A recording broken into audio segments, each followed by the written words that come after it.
Saya ada admin majelis memang ngurusin ketika urusan majelis, ada admin pondok ketika urusan pondok, tapi kalau urusan yang satu ini yang di info.rawdoh.id itu urusan saya ngelola majelis pondok dan semua kegiatan saya. Jazakumullah khairan, mudah-mudahan berkah manfaat. Mari kita bersama-sama baca sholawat Tibbil Qulub, sambil baca sholawat Tibbil Qulub diiringi rebana dan mursyid. Kemudian ada yang mengedarkan kotak amal atau serban amal, wallahu alam saya nggak tahu bentuknya apa, panitia yang bertugas. Mudah-mudahan barokah. Saya ucapkan jazakumullah khairan dan insya Allah kita ketemu lagi dalam keadaan yang lebih baik. Amin. Allahumma sholli ala sayyidina Muhammadin.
Alhamdulillah, jazakumullah khairan.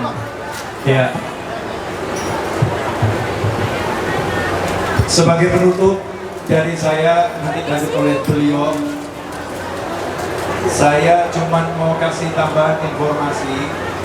Ketika Nabi Muhammad SAW hijrah dari Mekah ke Madinah, ada beberapa hal yang dilakukan Nabi Muhammad SAW. Yang pertama, menghapus perbedaan pendatang, kemudian warga setempat. Rasulullah nggak suka ada istilah begitu. Yang ada Islam itu ya satu, nggak ada judulnya Islam pendatang, Islam setempat. Makanya langsung oleh Nabi Muhammad SAW dipersaudarakan Muhajirin dan Ansor. Dianggap jadi saudara semuanya, Muhajir sama Ansor, dulur semuanya, berbagi harta dan berbagi semuanya, nggak ada perbedaan. Pertama. Kemudian yang kedua, Nabi Muhammad SAW membangun pasar. Biar apa? Biar orang-orang yang kurang mampu bisa bekerja. Karena dulu pasar itu miliknya orang kaya. Nah sekarang ini banyak terjadi pasar itu miliknya orang kaya. Maksudnya yang bisa beli ruko orang kaya, yang bisa beli kios di mall orang kaya. Orang-orang yang belum kaya nggak bisa punya sesuatu di pasar. Maka sistem pasarnya Nabi Muhammad SAW dahulu Rasulullah ada satu lapangan dibeli oleh Nabi Muhammad SAW. Rasul kemudian berkata, siapa yang lebih cepat pasang tenda, ya itulah kiosnya. Dan tendanya usianya sehari, besoknya bongkar pasang lagi. Sehingga orang-orang yang nggak mampu semangat untuk pergi ke pasar buat tenda. Akhirnya ekonomi umat itu naik. Yang belum mampu jadi mampu, ya. Yang kaya juga mengayomi yang lagi berusaha. Yang ketiga, Nabi SAW bangun masjid. Nah, tapi masjid itu fungsinya jelas, tempat untuk ibadah, sehingga sholatnya di masjid, zikirnya di masjid, doanya di masjid, cari ilmunya nggak hanya di masjid, cari ilmu di masjid, cari ilmu di perkebunan, ya cari ilmu di rumah-rumah sahabat. Jam-jam kerja masjidnya kosong, jam-jam kerja masjidnya sepi. Makanya kalau ada orang masuk masjid di jam kerja, Rasul pasti tahu ini orang punya masalah. Apa sebabnya kamu ke masjid di waktu yang bukan biasanya? Sampai timbul istilah semacam itu. Sehingga umat itu betul-betul bersemangat. Saya ibadah, kerja juga ibadah. Nanti ada waktunya saya di masjid, iktikaf juga ibadah. Dan yang terakhir yang penting, ternyata Rasul SAW ngasih amalan yang gampang, gak repot-repot. Ayyuhan nas, afsus salam, wa at'imut ta'am, wa salli billail wa nas niyam, tadkhulul jannah bis salam. Hei umat manusia, Rasul gak bilang, hei fulan, tapi dibuat semua sama rata. Hei umat manusia, Rasul gak bilang, hei Ansor, hei Muhajirin, enggak. Karena ini baru proses penyatuan antara yang baru datang dan yang sudah warga asli setempat. Hei umat manusia, afsus salam. Kalian kalau ketemu yang lain ucapkan salam dong. Assalamualaikum. Nah coba ini antum di Taiwan dipraktekkan. Ini bukan di Indonesia, di Taiwan dipraktekkan. Sehingga nanti warga setempat kalau lihat antum tuh jadi meri. Ini orang Indonesia Muslim ini kalau ketemu kok akrab ya. Assalamualaikum sama senyum. Assalamualaikum. Ini akan menjadi sesuatu yang baik karena ini perintah Nabi Muhammad SAW. Kemudian jangan cuma assalamualaikum, ada lanjutannya. Afsus salam wa at'imut ta'am. Itu ada waw ataf. Afsus salam wa at'imut ta'am. Bukan afsus salam au at'imut ta'am, enggak. Afsus salam wa at'imut ta'am. Kasih salam terus ajak makan. Ini cocok. Kasih salam ajak makan. Assalamualaikum, mau makan enggak? Yuk saya traktir. Makanya ajaran makan di Islam nggak makan sendiri, makannya berjamaah. Siapa punya jatah satu orang, suruh ngajak orang lain, bisa cukup untuk 2 orang. Nggak ada ajaran makanlah sendiri. Makanya Nabi SAW di rumah nggak pernah makan sendiri. Kalau dalam rumah, Rasul makan sama istri. Kalau di luar makan sama sahabat. Piringnya Nabi itu diameternya hampir sebesar 2 meter.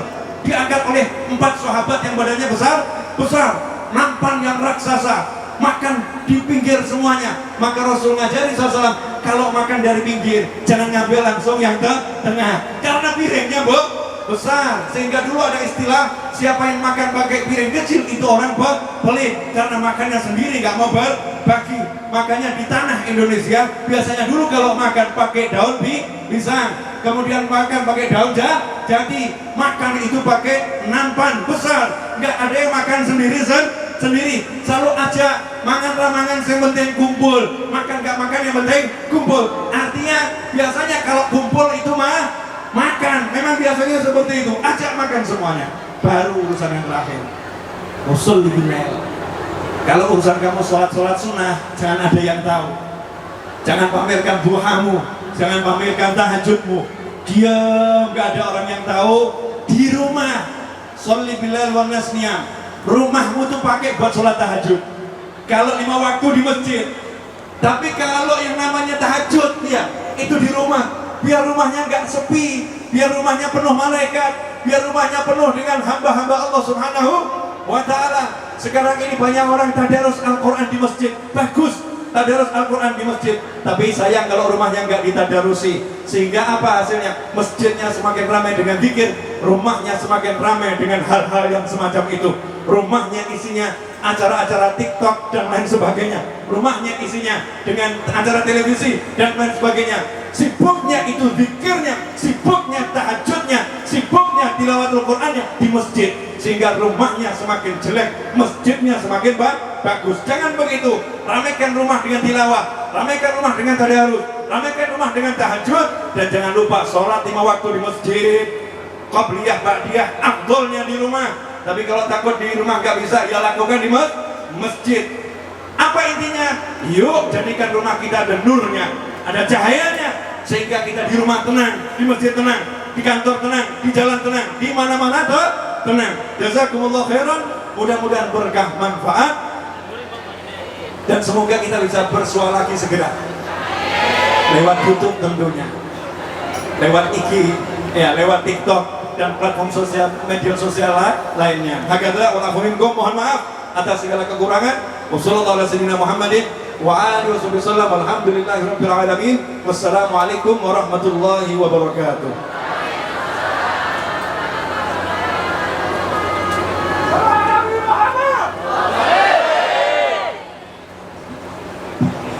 Waalaikumsalam warahmatullahi wabarakatuh. Jazakumullahu khair al-Ustaz Al-Karim.